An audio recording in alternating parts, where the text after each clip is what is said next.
চল আমরা ওইদিকে গিয়ে খেলি। আরে আমি বাড়ি যাব, জানিস মা মাংস রান্না করছে, খুব মজা করে খাবো। ও আচ্ছা, যাও তাহলে। মা, আজ কি রান্না করছো? খিচুড়ি। আবার খিচুড়ি?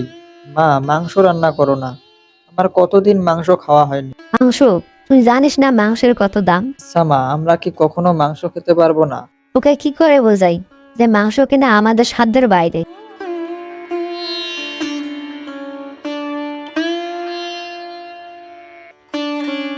কি হয়েছে বাবা, মন খারাপ কেন? বাবা, মা বলে মাংস অনেক দামি, তুমি কি একদিন মাংস আনতে পারবে না? অবশ্যই আনবো বাবা, তোর জন্যই তো বেঁচে আছি। রফিক কাজের খোঁজে বাজারের দিকে যেতে থাকে। হঠাৎ রাস্তায় গ্রামের মাতব্বর রহমত চাচার সাথে দেখা। রফিক, কেমন আছো?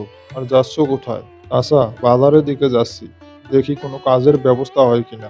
আমার ধানের আটি স্তূপ দিতে হবে, চাইলে তুমি কাজটা করতে পারো। হ্যাঁ চাচা, আমি অবশ্যই কাজটা করতে চাই। তাহলে কালকে সকালে আমার বাড়িতে চলে এসো। রফিক সকালে উঠে কাজে যায়। সারাদিন খাটাখাটুনির পর সে সামান্য কিছু অর্থ হাতে পায়। সেই অর্থ হাতে পেয়ে সে ভাবে বাজারে গিয়ে ছানুর জন্য মাংস কিনতে হবে। মাংসের দোকানে যাই, দেখি কিছু কিনতে পারি কিনা।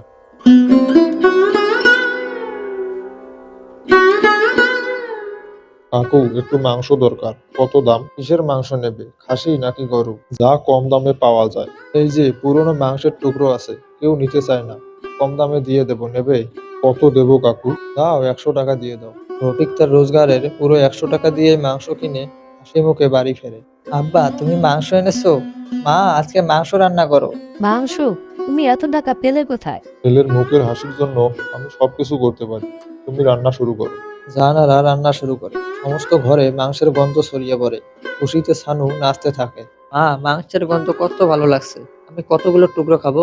খেতে বসো বাবা, সব তোমার জন্য। সবাই খেতে বসে। ছানু এক টুকরো মাংস মুখে দেয়, কিছুক্ষণ চুপ থেকে তারপর চিৎকার করে ওঠে, মা এই মাংস খারাপ, এটা নষ্ট হয়ে গেছে। কি বললি তুই?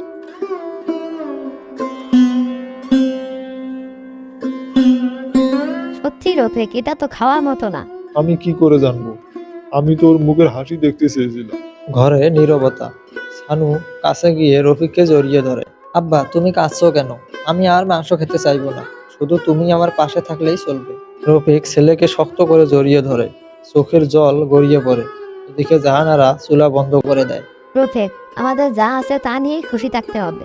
এদিকে সানুকে দেখো, সে কত বড় কথা বলছে। হ্যাঁ বাবা, আর কখনো এমন ভুল করব না। তুই আমার আসল সুখ। পরের দিন রফিক কাজে বের হয়। এদিকে ছানু মায়ের সঙ্গে বসে হাসি মুখে গল্প করে। মা, আজকে কি আবার খিচুড়ি হবে?